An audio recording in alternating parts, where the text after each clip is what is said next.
Oh, snap. Just got a message from Jake.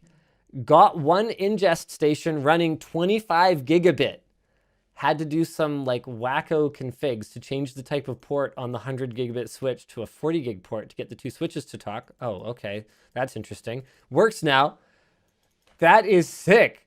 So we are going 25 gigabit fiber for all of our ingest stations and all of our editing stations as of this coming week. I think we're going to roll it out. So both Jake and I are like pretty jazzed right now on how sick that's going to be.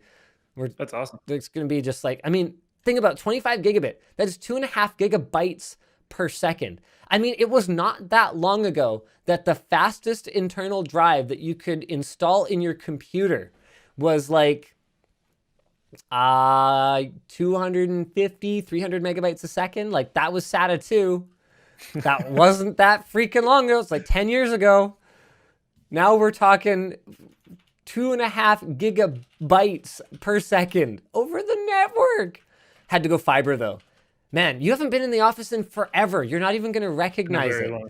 We I know did I will not. 17 fiber runs down in the editing den. So we could have up to 17 editors down there once COVID's not a thing and we can kind of pack them in a bit more. I am excited. I am excited for all that to be done. That's pretty insane.